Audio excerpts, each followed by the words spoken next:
tinokuchingamidzai kuchechi yeChrist Embassy yepamhepo yatinoita muchishona.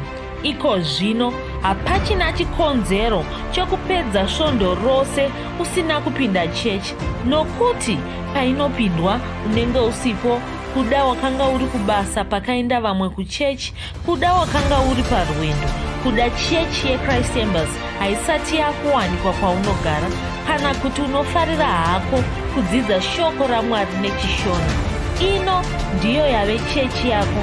Chipinda tinamati.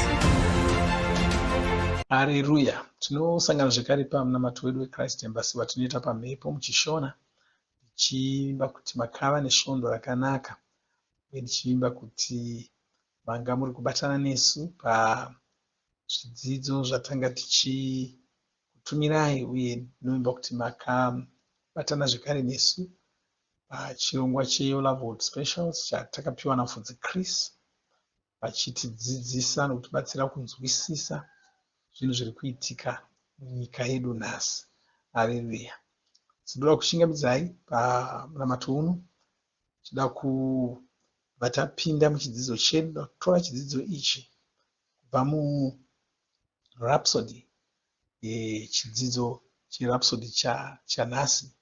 Kwanzi hapana chinganzi chanonokerwa kana chisingagoneki. Hapana chinganzi hachigoneki, hapana chinganzi chanonokerwa. Varoma 12 ndima yechipiri, kwanzi musafanana nenyika ino, asi vandudzai mafungiro enyu kuti mugoshanduka, mugone kuziva zvinodiwa naMwari chaizvo, zvavanogamuchira zvakakwana. Haleluya. Kwai hazvina basa kuti upenyu hwako hwakamira sei, hazvina basa kuti zvinhu zvakakumirira sei, unogona kukunda zvakadero, unogona kubudirira. Haleluya. Mashoko anofadza, mashoko anonakidza, mashoko anokurudzira. Unoona nokuti dzimwe nguva unosvika pamwe paunonasa kuti upenyu hwagumira pano. Ndosaka vanhu vakawanda, kune vamwe vanhu vanosvika pakuzviuraya, vanosvika pakufunga kuti upenyu hwaramba, otoona sokuti hachisina tariro yekuti zvinhu zvichamunakira, obva atongofunga kuti regai ndizviuraye ndiende. Haleluya. Imhaka yekuti anenge asina kunzwisisa shoko rakaita seriri. Zvako zvinogona kunaka, uye unogona kubudirira. Kwai kuda une zvinhu zvawaishuvira kuita kana zvawaishuvira kuwana, asi kuda uri kufunga kuti zvinhu izvi hazvichagoneki, kana kuti wachembera, saka wava kufunga kuti hauchina zvikuru zvauchagona kuita muupenyu. Usaura hako mwoyo, shandisa shoko raMwari kushandura pfungwa dzako, shandura mafungiro ako.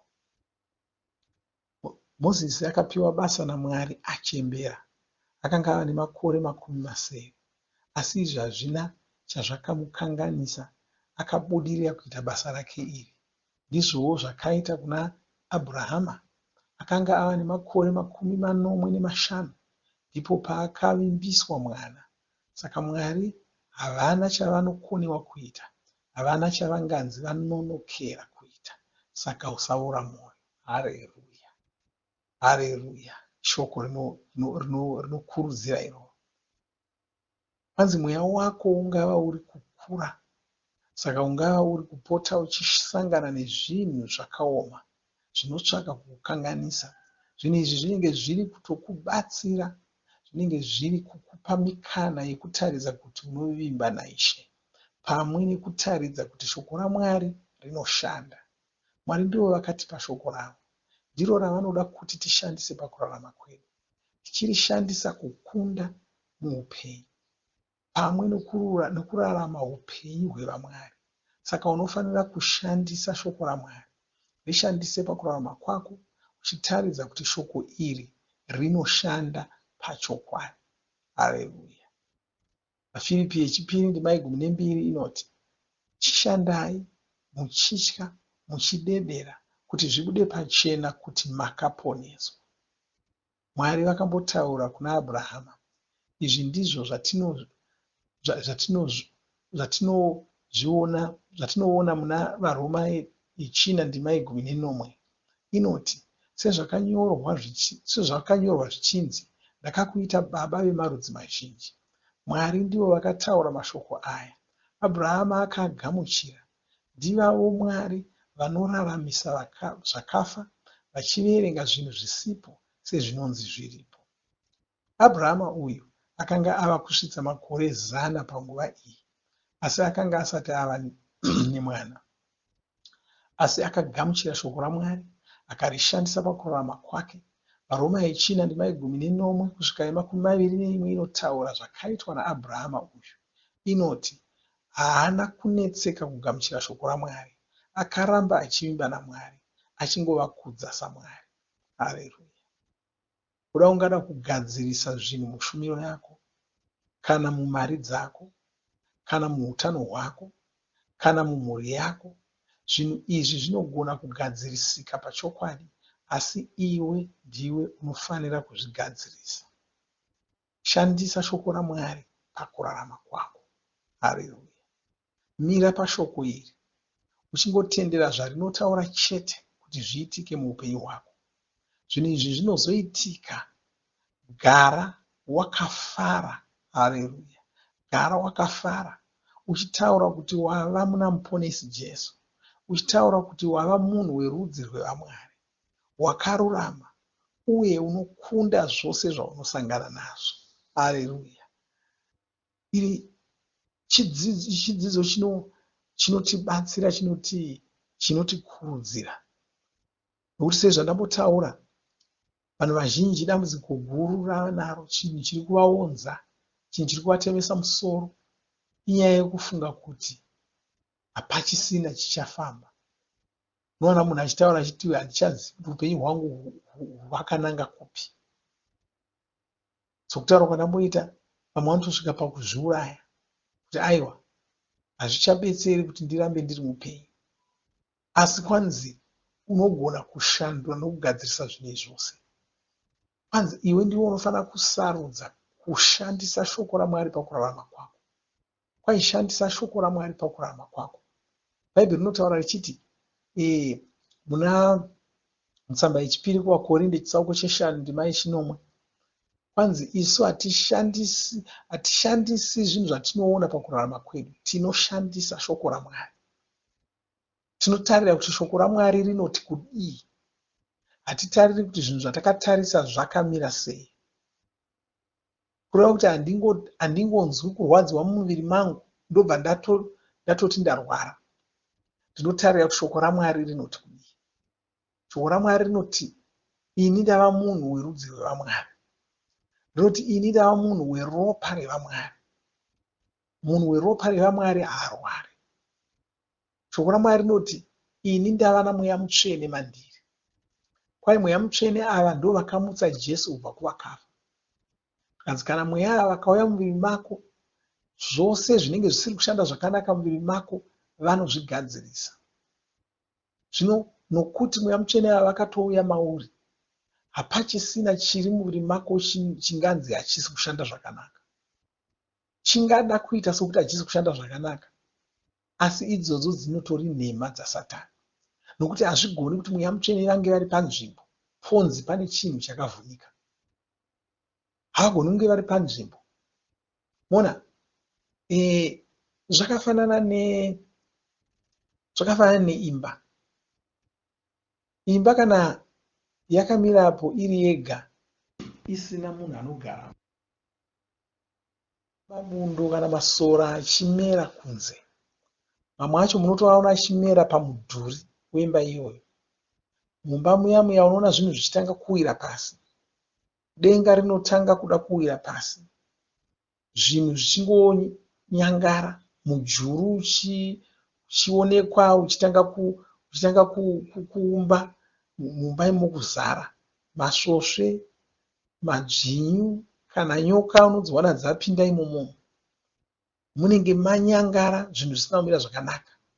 Mahwindo anotanga kuputsika, mikova haisashandi. Chii chiri kuitika? Hamuna munhu anogara imomo. Asi pakangouya munhu, zvinhu zvinotanga kushanduka. Nyange vanopfuura vanotanga kuona kuti asi pamba apo pano munhu waakugarapo kai. Nemhakei vanotanga kuona chivanze chichitanga kucheneswa nokunatswa. Kana bundo ranga rakawanda kunze uko rinotanga kugurirwa nokuchekererwa. Pachitsvairwa chivanze chichitsvairwa chigadziriswa zvakanaka. Miti iripo ichitanga kuchekererwa zvakanaka-naka. Kana pasina muriwo wakadzvarwa muchiona miriwo ichitanga kudzvarwa ipapo. Mumba macho munoona zvinhu zvitanga kushanduka. Mawindo anga akaputsika achitanga kugadziriswa. Mikova yanga yakufa yakuwira pasi ichitanga kugadzirwa. Mujuru uchitanga kubviswa uchibuda imomo. Muchitanga kuva mumba kwamo. Nyangwe munhuwi wemumba imomo unenge watoshanduka. Matova nemumwe munhuwi mutsva mumba imomo. Chii chaitika? Mapinda munhu. Mweya Mutsvene ndo zvavanoita. Ndivo vakugara matiri. Muviri wako wakangoita seimba. Mweya Mutsvene vasati vauya, muviri uyu kuda wanga uri kuondomoka. Zvirwere zvanga zvakaumomotera. Zvinhu zvanga zvisina kumirira zvakanaka. Zvinhu zvanga zviri kudonha. Nhengo dzomuviri wako dzichikuvara, dzichiondomoka, dzichikuvara, dzichirwara, dzichiita utachiona, dzichiita zvese. Asi zvino kana Mweya Mutsvene vauya kuzogara, vauya kuzogara mumuviri wako inova imba, zvinhu zvinotanga kushanduka. Unotanga kupenya nokuhiya kumeso. Mweya Mutsvene vagoni kungoya vogara. Vongogara vakatarisa zvinhu zvichiondomoka muviri mako. Hazvigoni. Kunze kutoti iwe wavarambidza. Unovarambidza sei? Unovarambidza nemashoko ako. Ukaramba uchingotaura uchiti ndarwara, ndafaini, handizi ndichararama here, uri kuvarambidza kushanda. Asi ukatanga kutaura uchiti Mweya Mutsvene vanogara mandiri, saka hazvichagoni kuti ndirware, hazvichagoni kuti muviri mangu munge mune chimwe chinhu chisiri kushanda zvakanaka. Uchitaura saizvozvo, Mweya Mutsvene vanokurudzirwa voita basa ravo ravavinga imomo. Utanga kugadzirisa zvinhu. Nokuti ivo vari kushandisa muviri wako, saka vanodawo kuti muviri wako unge uri kushanda zvakanaka. Nokuti muviri iwoyo, rangarira kuti kana watoponeswa, wakagamuchira Mweya Mutsvene, muviri wako iwoyo hauchisiri wako. Wamuviri wamuponesi Jesu, wakushandiswa naMweya Mutsvene. Saka Mweya Mutsvene havagoni kufamba nesikorokoro yemuviri, muviri usingashandi zvakanaka. Vanoda muviri unovagonesa kuita zvavanoda kuita panyika. Vanoda muviri unogona kufamba, unogona kumhanya, unogona kuita zvinhu. Saka vanougadzira. Kana iwe uchigona kuti wapinda muimba, unoigadzirisa, unoitsvaira, unoipukuta-pukuta, unoita kuti iratidzike zvakanaka. Mweya Mutsvene vangakonwa sei kuita zvimwe chete izvozvo, kana kutokudarika, sezvo vari vanonyatsoziva basa iroro kudarika zvaungaita iwewe. Haleluya. Saka shandisa shoko raMwari pakurarama kwako. Ziva kuti ndo zvawava. Wamunhu weshoko raMwari, hauchararami chishandisa zvinhu zvaunoona nemeso yako. Wakurarama chishandisa zvinhu zvaunoona mushoko raMwari. Ngaitinyengetere. Baba, ndiri kutendai nezita raJesu. Topa mbiri nekudzo kwamuri. Muri Mwari vakanaka, muri Mwari vatsvene. Tinokutendai nokuda kweshoko renyu. Tinokutendai nokuti Mweya Mutsvene vakugara matiri. Muzita raMambo Jesu. Nokudaro hazvichagoni kuti tirware. Hazvichagoni zvachose. Mweya Mutsvene vanogadzirisa zvose zvisina kumira zvakanaka muviri yedu nezita raJesu. Nokudaro hapana chinhu chisina kumira zvakanaka muviri medu. Muzita raJesu Kristu. Hapana chinhu chisina kumira zvakanaka muviri medu. Nhengo dzose dzemiviri yedu dzinoshanda zvakanaka. Imwe neimwe inoita basa rayo. Inoriita nomazvo, hapana inoregerera dzimwe. Muzita raMambo Jesu rinonyengeterera mumwe nomumwe wandiri kunamata naye pazuva ranhasi. Chimuropafadza. Muzita raJesu, ruzivo runoshandura upenyu hwake. Hapana ndonda pakati pavo, hapana murwere pakati pavo, nezita raMambo Jesu. Baba, ndiri kutendai nokurumbidzai. Nopa mbiri kwamuri. Amen. Haleluya. Zvakanaka. Hatisati tapedza, toda kuti timboimba tichirumbidza Mwari, tichinamata Mwari. Kana wanga usina zuva rwapatsva, kuzonamata newe mushure maizvozvo ndokugamuchira Jesu ugoponeswa. Mwari vakuropafadzei. Amen.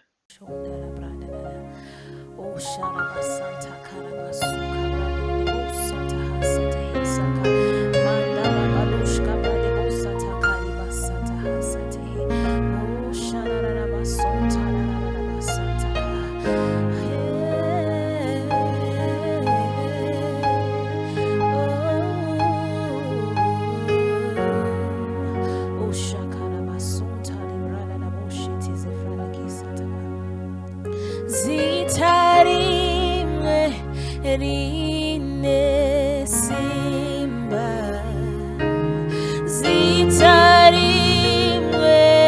rinotonga zitara Jesu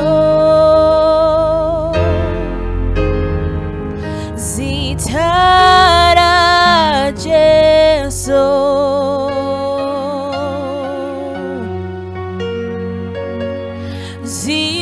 zitarimwe rine simba zitarimwe rinotonga zitara Jesu zitara Jesu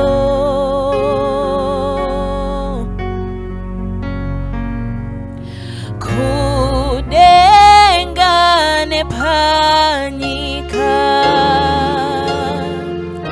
hakuna ane simba makomo paradzwa masuo zarurwa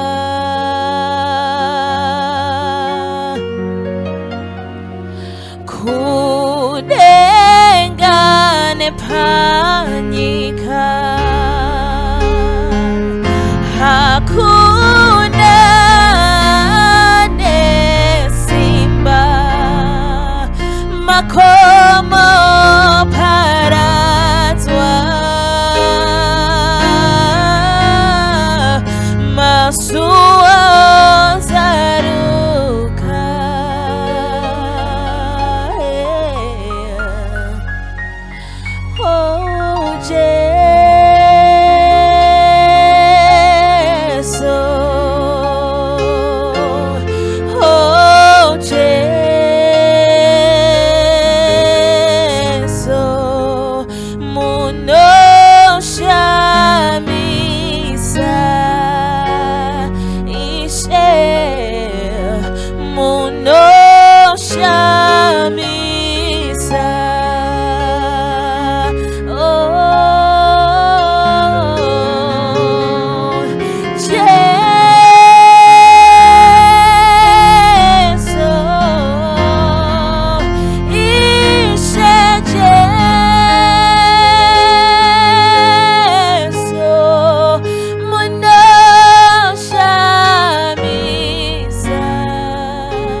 Novimba makomborerwa nemunamato wesvondo rino. Kana manga musati mazvarwa patsva, namatai mumashure mangu, muchidudza, muchirevesa.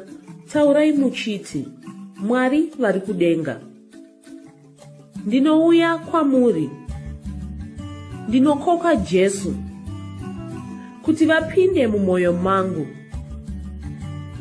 Ndinokumbira kuti Jesu vatonge upenyu hwangu. Ndinopupura kuti Jesu ndivo vava Ishe wangu. Saka ndinogamuchira upenyu usingaperi mumweya mangu. Ndazvarwa patsva, ndava chisikwa chitsva. Ndinokutendai. Amen. Makorokoto mazvarwa patsva, tinokugamuchirai muchechi yeChrist Embassy. Titumirei zita renyu nekwamunogara. Munogona kutumira iri SMS kana WhatsApp pa 0772 215 kana kutuma tsamba pa shonaror@gmail.com. Muchida kupa mpiro yenyu neEcocash, rovai namba *151*2*5*58225# motevera zvinenge zviri kutaurwa neEcocash ipapo. Kana muine nhare dzemazuva ano munogona kushandisa KingsPay kupa mpiro yenyu. Shandisai kodi inoti TNIOG nemavara makuru. Tinoda kukuzivisai zvinotevera. Tinokurudzira kuti musadarikwe nezvidzidzo zveRhapsody. Zvidzidzei kuti shoko riwande mamuri mugone kumirisana nezvinhu zvinonetsa muupenyu. Tinodavo kuzivisa vane nhare dzeEconet kuti *205# vava kugona kuwana Rhapsody panhare dzenyu kunyangwe musina WhatsApp. Rovai nhare idzi muwane Rhapsody panhare dzenyu zuva rimwe nerimwe. Munorova *205# mosarudza Daily Devotional. Subscribe Shona Rhapsody muchishona. Munamato uno munoubata pa WhatsApp, pa radio, pa YouTube panoti Shona Online Church, pa www.ce-shonachurch.org nepa vcc.rhapsodyofrealities.org. Tinokumbira mutizivise kana muri kutibata pane imwe yenzvimbo idzi. Kana pari painternet munogona kunyoresa muchitipa zita renyu. Kana pari pa WhatsApp tinyorerei tigopota tichikutumirai zvimwe zvidzidzo kana kutitumira SMS pa 0772 166 928. Ivai nesvondo rakanaka.